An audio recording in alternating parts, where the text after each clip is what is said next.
Good morning. It's Tonya, and welcome back to Nurses Speak, the channel for nurses where we talk about anything. This is your channel. No topic is off limits.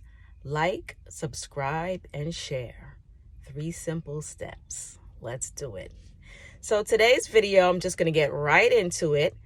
To piggyback on my last video where I talked about doing a risk assessment on your career, okay, on your practice, looking at, where you are in terms of safety, both professionally and personally in your environment. And I want to follow up because I was reading an article put out by nurse.org, that's nurse.org, and it's about a criminal case involving a Dr. William Husel, Husel. Now, this is a former Ohio physician who was originally accused of contributing to the death of 35 of his patients. And I believe that the case went to trial with 14 of the strongest cases, according to this article. Now, he was found not guilty, I believe, in those cases because his focus was comfort care. So this is involved around palliative extubation. Okay, so this is important for those of you working in hospice because this whole thing is not over because it's involving many patients, right? But essentially, Dr. Husel prescribed very high doses of fentanyl, which were, of course, administered by nurses, dispensed by pharmacists. So there has been some collateral damage, obviously, among the nurses and the pharmacists involved in the medicating of these patients, which ultimately died, okay? And it's very important to know that for the majority of times when a doctor is prescribing medication, it's a nurse that's doing the administering of it, right? So while the doctor may have liability for an inappropriate or adverse prescription, if your fingers are on that plunger, okay, you fill in the blank, right? Okay. So according to the article, about 23 nurses and pharmacists were put on leave without pay from the hospital where this occurred. And of course, they were also referred for possible further disciplinary action by their state board. Okay, so their worries are not over yet, right? And so, a lot of eyes will remain on this case, I'm pretty sure, because the hospice environment is one where, we're dealing with end-of-life care. And we have to really understand, once again, as I said, our Nurse Practice Act, what is expected in the role of hospice care and palliative care, so that we are functioning and practicing under evidence-based guidelines, right? You have hospice organizations that give guidance for certain care, nursing care, medical care. And as nurses, we need to be familiarized with the scope of that practice if that's where our specialty is.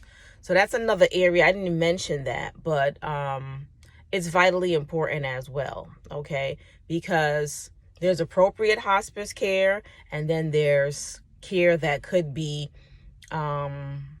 defined as assisted death, okay? So if an assisted death is not, or what they call euthanasia, right?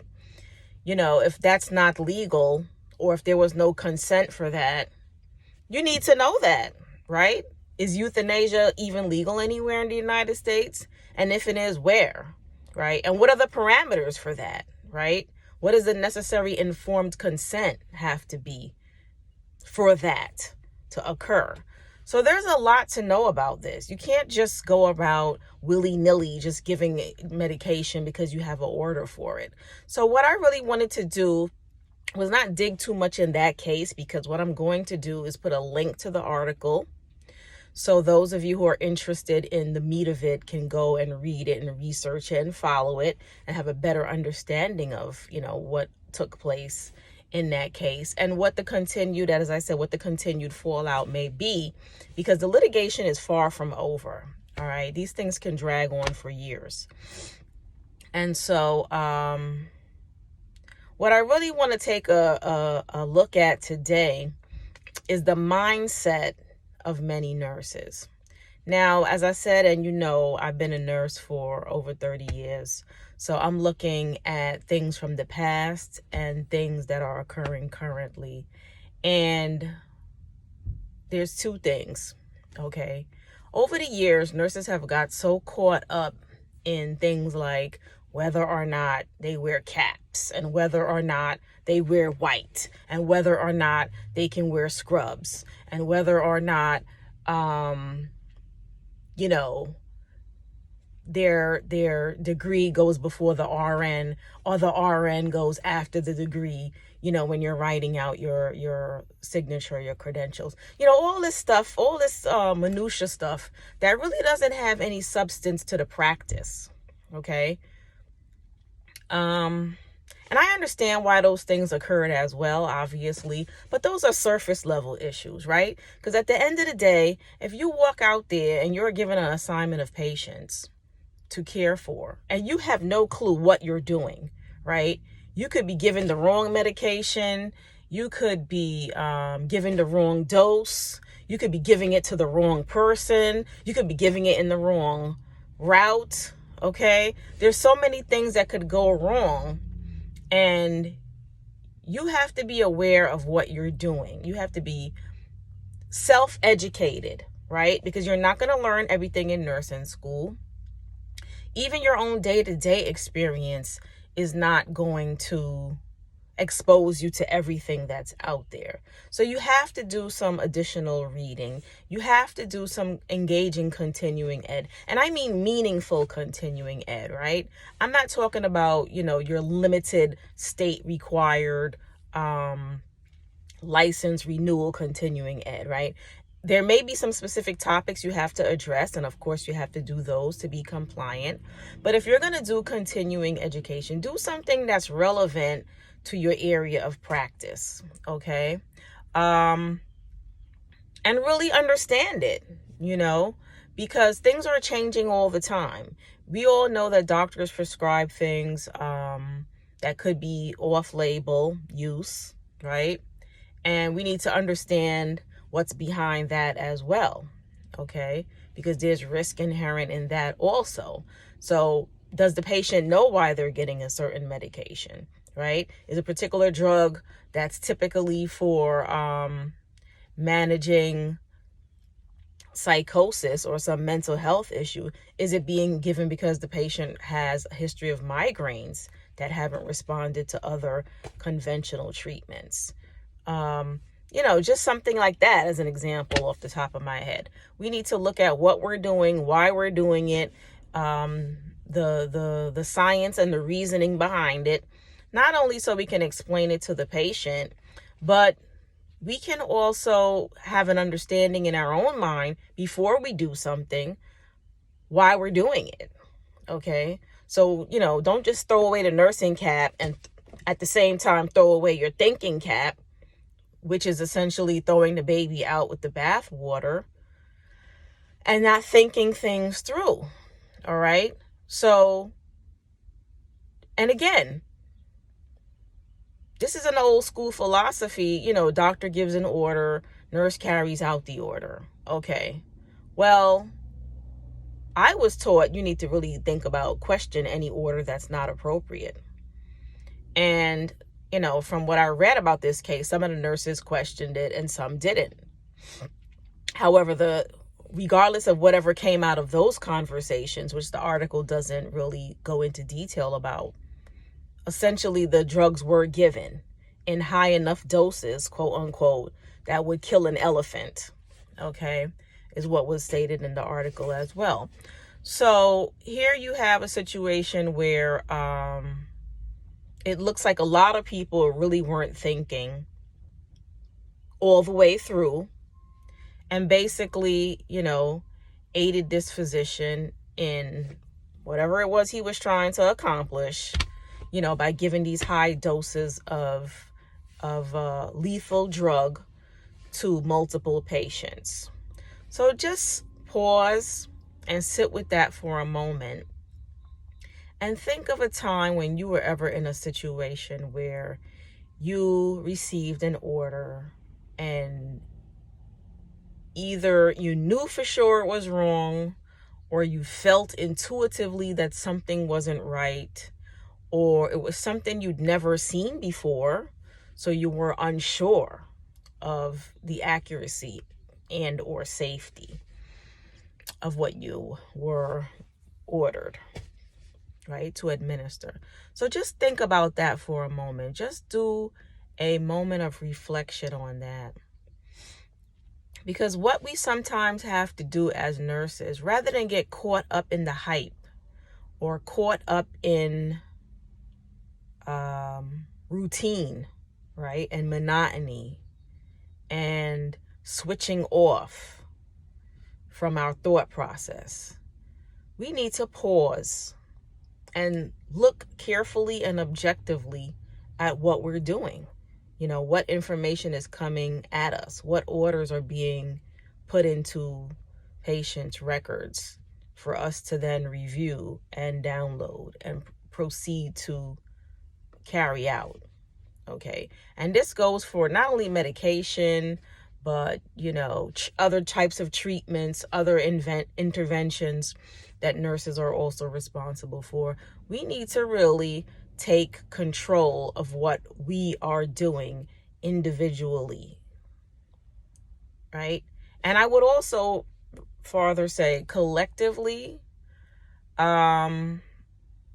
we just need to understand our level of accountability, because we do practice under a high level of accountability.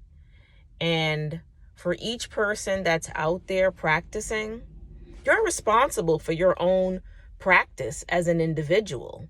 There's only so much you can say, it's fatigue, it's burnout, it's mental stress. Okay, well, let me just break it down for you real nice and simple. If you feel burnt out, and if you feel stressed, and if you feel exhausted, and if you're at your last wit's end, take some time off, okay? Take some time off. Call out. Give yourself permission to take a short leave of absence. Put in your request for vacation. Do whatever you need to do to remove yourself from that environment before you make some serious mistakes that will harm others and create jeopardy for your own life and your own practice. All right. That's very simple, direct advice, but I believe that somebody out there needs to hear that today, because there's so much coming at you, and it starts in nursing school. Your friends your colleagues and peers are counting on you. You need to show up for them, or you go in the unit and, and there's this bully bonding or this trauma bonding or whatever you call it. There's this bullying, and everybody feels like, they got to drag themselves in for that, that fourth 12-hour shift. Because if I don't go, they're going to be short. Well, guess what? If you're on staff, it's not your problem whether the facility is short-staffed or not. That's management's issue. Okay, and I've worked as a manager in a managerial capacity in a hospital. And no matter how many people call out, I'm still responsible to find a staff. So your managers will have a little extra work to do, but it's not that difficult. They will find somebody else. Trust me when I tell you, they will find somebody else. Make no mistake. I don't care how bad this nursing shortage gets. It was bad when I started. Okay, nurses were coming in from all different parts of the world, and they still are. All right, leaving behind their husbands and children in other countries to come to the US of A to work and send money back home. Those of you who've been in nursing, you know exactly what I'm talking about. So trust me when I tell you, you don't need to kill yourself for any organization. And I know I'm coming across very passionately today, but I feel like, hey, when it all boils down to it, no job is worth your life, your health, your peace of mind, your safety, and your general well-being. Okay? No job. Because just like an organization or facility could replace you, you can replace a job. Remember that. And I'll say it again for those in the back, because I'm sitting in my car and I got a 3-row vehicle here. For all those in the back, I'll say it again. No job is worth you losing your license. Say it with me. No job is worth me losing my license or losing my mind or physically or psychologically breaking down. Okay? So do what you need to do. Take your time off. Go sit somewhere. Get your mind right. Okay? Do your self-assessment. Do your self-care. Do your risk assessment. And make some clear and conscious decisions about what you need to do. All right? So this is a short one today, but I believe it was very direct, to the point, and I don't think I need to add anything more right now other than to say, be well, take care of yourself. I'm about to go on a walk right now, and the only reason I wasn't walking and doing this video is because it's a little drizzling outside and I didn't feel like having my phone get wet. But I just wanted to share a few of my thoughts with you today. So until next time, this is Tonya from Nurses Speak. Like, subscribe, share, turn on the notification button so as soon as my videos go up, you can watch them. Put your comments in, okay? I would like to hear from you. This is your channel, Nurses Speak. Bye now.